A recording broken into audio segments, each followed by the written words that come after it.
Hay momentos en los que parece que todo, absolutamente todo, está a punto de cambiar. El mundo finalmente va a darte eso que has estado deseando por tanto tiempo. Para Joe Gardner, ese momento llega cuando recibe la oportunidad que había estado esperando toda su vida. Una audición con la famosa saxofonista Dorothea Williams. Joe, un humilde profesor de música, ha soñado toda su vida con dejar ese trabajo seguro y rutinario por convertirse en un verdadero músico de jazz.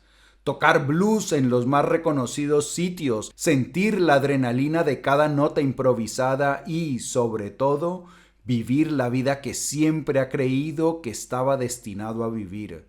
Sin embargo, aunque Joe ha enseñado a generaciones de estudiantes sobre la música, su propia pasión parece haberle quedado estancada en las paredes de la escuela donde trabaja. Hasta ese día. Ese día su vida va a cambiar.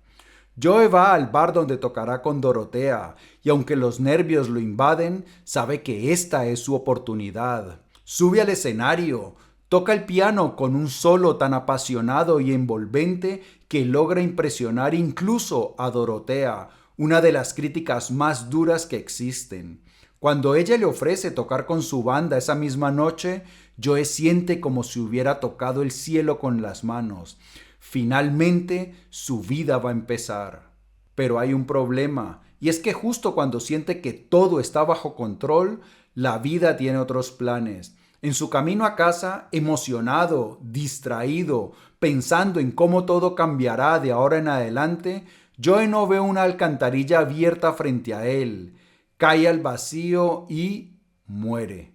Sí, así de rápido. Su sueño se desvanece en un segundo. Lo siguiente que vemos es a su alma flotando hacia la luz, ese brillante más allá que todos conocemos pero preferimos evitar. Joe no puede aceptar su destino. No, no ahora, cuando su vida estaba a punto de empezar.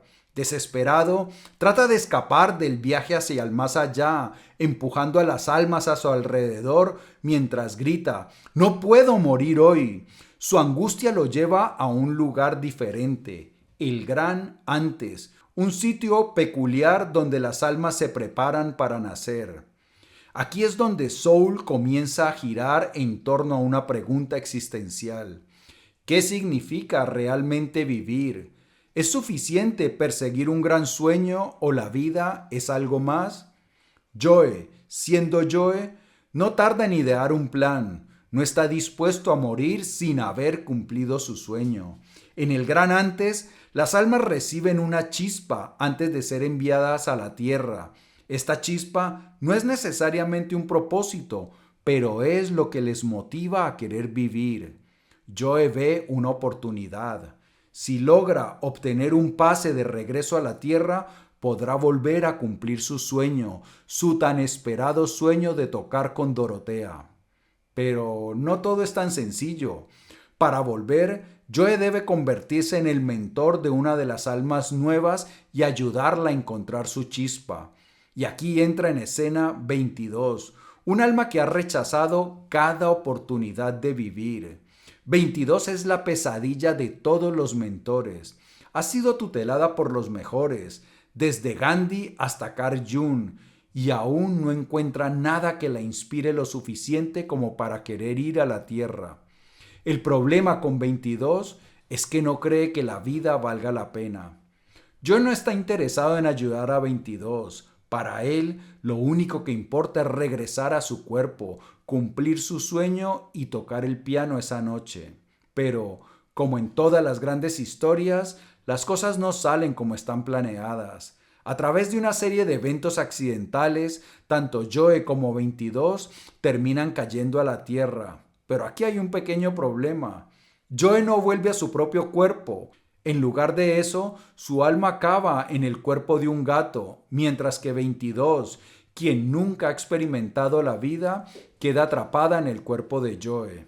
Imagina por un segundo un alma que no quiere vivir experimentando la vida por primera vez en el cuerpo de alguien que está desesperado por regresar a ella. Y Joe en el cuerpo de un gato, tratando de controlar la situación. Este giro de la trama no solo añade un toque cómico a la historia, sino que también es el punto de inflexión en la relación entre Joe y 22. A pesar de ser una situación caótica, 22 comienza a descubrir algo fascinante. La vida está llena de pequeñas maravillas, como el sabor de la pizza, el sonido de la música en las calles de Nueva York, el viento acariciando la piel. Cosas que Joe ha dado por sentadas toda su vida. 22 las experimenta como si fueran milagros. Es un alma que por primera vez está viendo lo que realmente significa vivir. Mientras tanto, Joe solo tiene una cosa en mente: regresar a su cuerpo y tocar en el concierto. En su mente, todo lo demás es una distracción. Su obsesión con el jazz y con cumplir su propósito lo ha cegado. No puede ver lo que está justo enfrente de él. Cada momento que pasa, 22 se conecta más y más con el mundo humano. Empieza a sentir emociones, empieza a experimentar lo que significa ser parte de algo más grande. A lo largo de la historia, Joe sigue luchando por regresar a su cuerpo, convencido de que solo si logra tocar esa noche, su vida tendrá sentido. Pero entonces ocurre algo inesperado. 22 descubre que quizá sí quiere vivir. Después de haber experimentado la tierra, ya no está tan segura de querer saltarse la vida. La belleza de lo cotidiano ha dejado una huella profunda en ella. Pero Joe, cegado por su ambición, le dice cruelmente que lo que ella está sintiendo no es una chispa real, que la vida no se trata solo de caminar o ver el cielo. Y aquí es donde la historia da un giro emocional. 22, rota por las palabras de Joe, vuelve al gran antes, convencida de que no es lo suficientemente buena para vivir. Se convierte en un alma perdida, atrapada en su propia inseguridad y dolor. Joe, por otro lado, logra volver a su cuerpo y cumplir su sueño: tocar con Dorotea. Finalmente lo ha logrado. Está en el escenario, tocando frente a una audiencia que lo adora. El sonido del jazz llena el ambiente y por un momento Joe cree que todo ha valido la pena. Pero cuando termina el concierto, cuando las luces se apagan y la emoción del momento desaparece, Joe se siente igual que antes. Nada ha cambiado. No ha encontrado la felicidad que esperaba. Es en ese momento que la lección central de Soul se revela.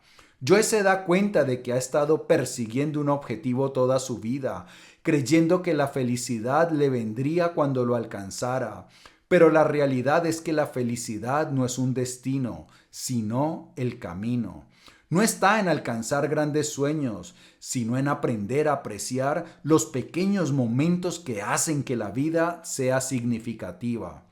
Joe recuerda todos los pequeños momentos que 22 le mostró: el hilo con el que su madre le arregló el traje, el sabor de la pizza, la risa de un niño, cosas que siempre había dado por sentadas, pero que, en su simplicidad, tienen una profundidad inmensa. La chispa no es un propósito definitivo, la chispa es la vida misma, es aprender a ver la belleza en lo ordinario. Con esta nueva comprensión, Joe decide regresar al gran antes para salvar a 22. Sabe que sus palabras la lastimaron y que ahora está atrapada en su propia oscuridad. Joe se sumerge en el mundo de las almas perdidas, donde encuentra a 22 atrapada en un torbellino de inseguridades y miedo. Es un alma perdida, convencida de que no merece vivir. Con delicadeza, Joe le muestra a 22 una pequeña semilla, el recuerdo de un momento hermoso que vivieron juntos. Y es en este simple gesto que 22 se da cuenta de que sí es lo suficientemente buena para vivir. La vida no se trata de ser perfecto o de encontrar un gran propósito, sino de estar presente y de disfrutar los pequeños momentos que nos rodean cada día. Finalmente, Joe le entrega a 22 el pase para ir a la tierra, sabiendo que él probablemente no regresará. Ha tenido la lección más importante de todas. La vida es un regalo y no importa cuánto dure. Lo que realmente importa es cómo lo vivamos. No es lo mismo durar que vivir. Pero, como en toda buena historia, hay un giro final. Justo cuando yo estaba a punto de desaparecer para siempre, los misteriosos guardianes del gran antes le ofrecen una segunda oportunidad. ¿Qué va a hacer ahora con su vida? Joy no lo sabe, pero lo que sí sabe es que va a vivir cada minuto de ella.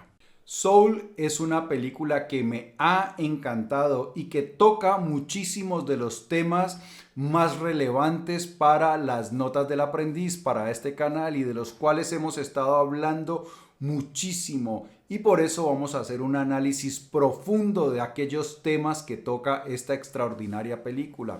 Y empezamos, como no, por Joe. La película empieza cuando Joe está dando unas clases, ve que los alumnos están aburridos, no prestan atención, no tienen mucha inspiración para tocar, y sin embargo ocurre algo inesperado, y es que a Joe supuestamente le van a dar una excelente noticia. ¿Y cuál es esa noticia?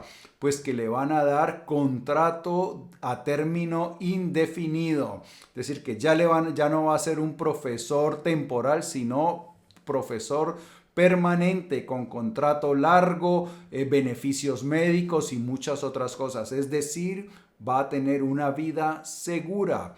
Pero Joe no se siente emocionado. Por todo lo contrario, se siente medio triste porque él cree, está convencido que esa no es la vida que quiere vivir. Él quiere vivir y hacer realidad su propósito. ¿Y esto es malo entonces lo que piensa Joe? Pues no, para nada, porque resulta que muchísimas personas tienen ese riesgo, el riesgo de preferir lo seguro a vivir la vida que realmente estamos destinados a vivir. Muchísimas personas le dan la espalda a su vocación por la seguridad, y eso al final pues hace a las personas infelices. Muchísimas personas que están haciendo cosas que su alma no quiere hacer, pues empiezan a sentir ese peso de esas decisiones más tarde en la vida, porque todos realmente tenemos algo que nos gustaría hacer, y cuando no atendemos a esa tarea, a esa vocación, a ese propósito, pues nuestra vida empieza a sentirse mal, empezamos a sufrir. Pero este no es el caso de Joe, porque Joe tiene claro cuál es su propósito. Sin embargo, a Joe le pasa algo diferente, y es que Joe ha caído en esa trampa de el otro mágico. ¿De qué se trata el otro mágico? Pues vamos con James Hollis, el gran psicoanalista junguiano, que nos dice de qué se trata esto. El otro mágico es aquella fantasía inconsciente que albergamos, creyendo que alguna persona, circunstancia o logro externo traerá la resolución definitiva de nuestra angustia existencial y nos otorgará una felicidad perdurable.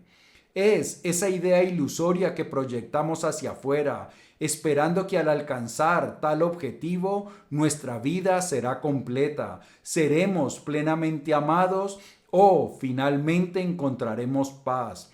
Pero lo que desconocemos es que ninguna fuente externa puede brindarnos aquello que debemos descubrir en nuestro interior. Esta búsqueda del otro mágico no es más que una evasión del trabajo profundo que cada uno de nosotros debe realizar consigo mismo. ¿Sí? Joe lo que está buscando es el otro mágico. Joe lo que cree es que cuando él pueda realmente ser un músico, vivir la vida de un músico, va a ser plenamente feliz. Y por lo tanto, no le presta mucha atención a su vida actual. Siempre tiene la mirada puesta en el futuro, en aquel momento en el que pueda lograr su sueño.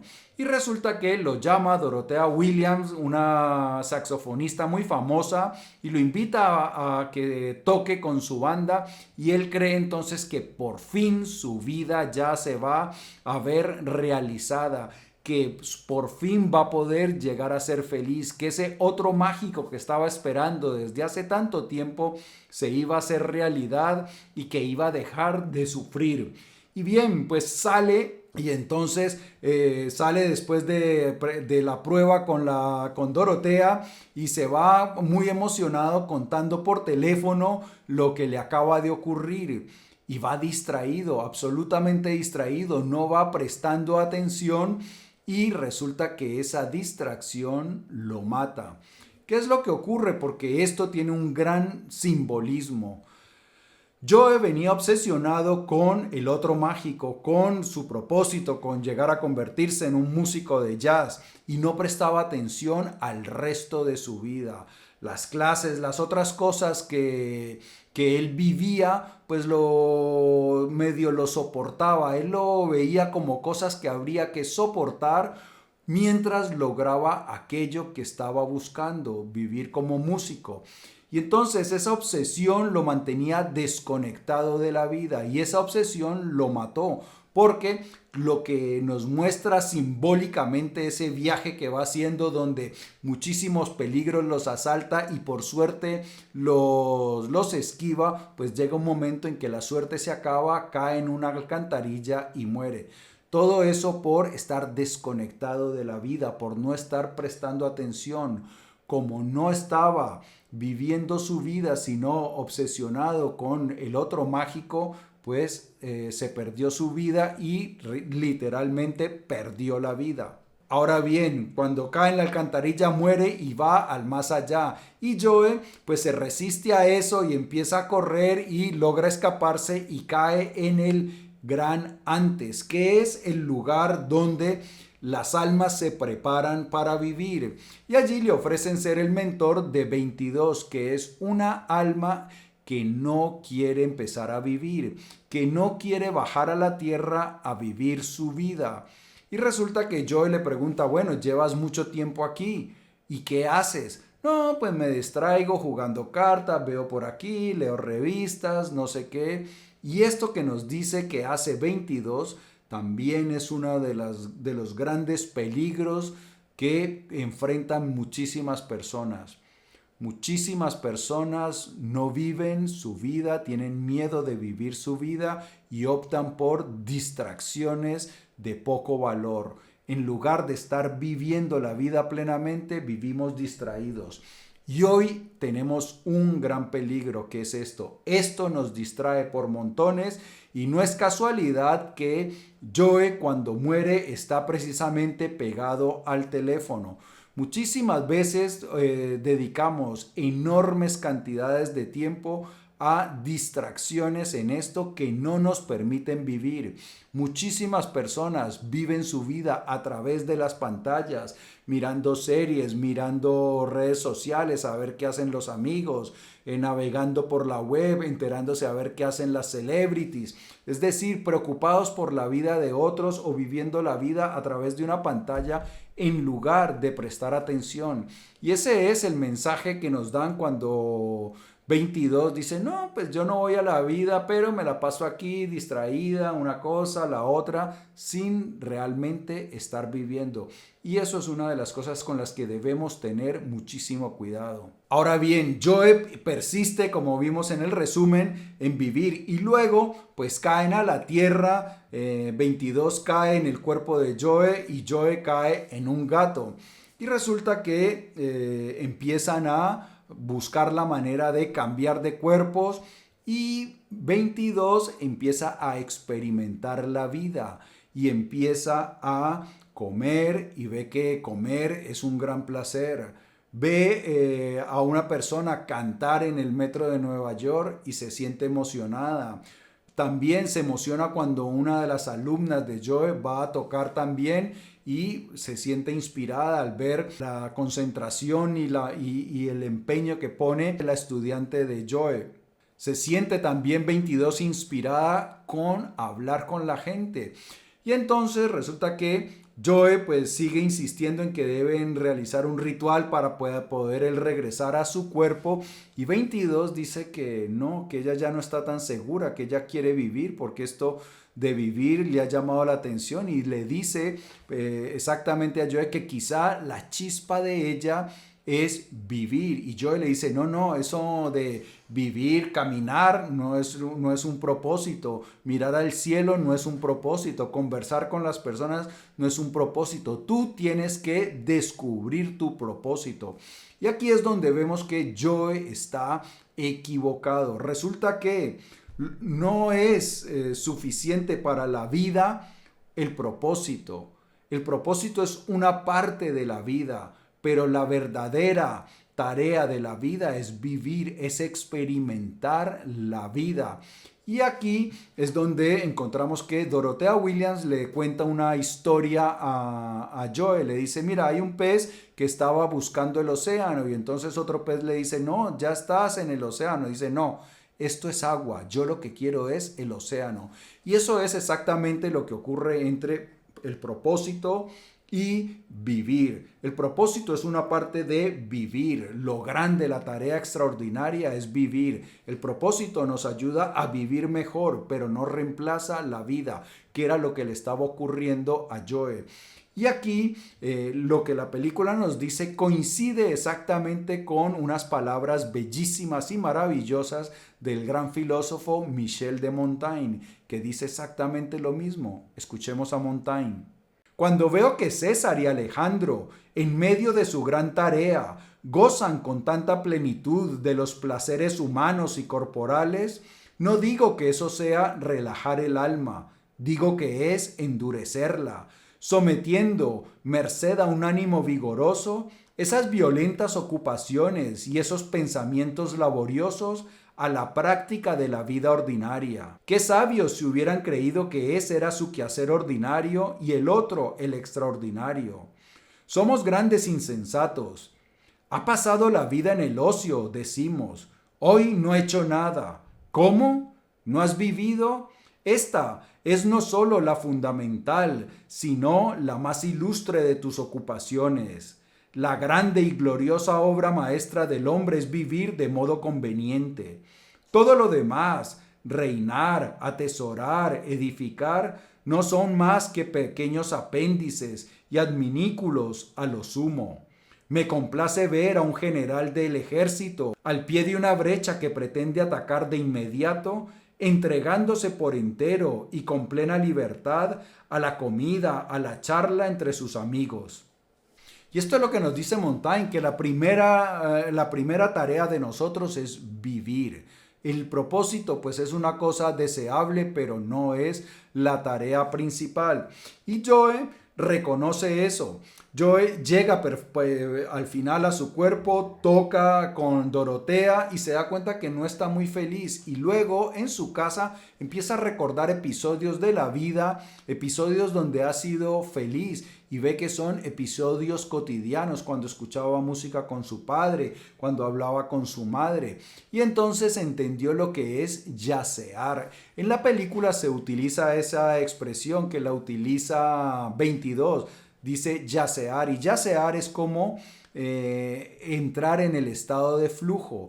Cuando las personas que tocan algún instrumento o deportistas entran en un estado de flujo, que el estado de flujo es cuando yo callo el yo porque estoy tan inmerso en la tarea que estoy haciendo, estoy tan concentrado en esa tarea que estoy haciendo que la vocecita interior se calla y uno se entrega por completo a esa tarea. Pues bien, eso no solo ocurre cuando yo estoy haciendo alguna actividad que hace parte de mi propósito. Lo que nos muestra la película es que ese estado de flujo, yacear, se puede alcanzar también simplemente viviendo con actividades ordinarias. Y era lo que le pasaba a 22, que en conversaciones que tenía, pues empezaba a yacear, se callaba su vocecita interior y fluía.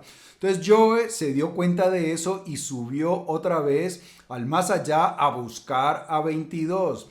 Y entonces se dio cuenta que 22 era un alma perdida. ¿Cuáles son las almas perdidas? Pues almas que se han desconectado de la vida, que lo que había ocurrido es que 22 se había obsesionado y no le prestaba atención a otras cosas, que es algo que suele pasar también con muchas personas. Algo parecido a lo de yo, se obsesionó con algo y el resto de la vida perdía importancia. Esas son las almas perdidas.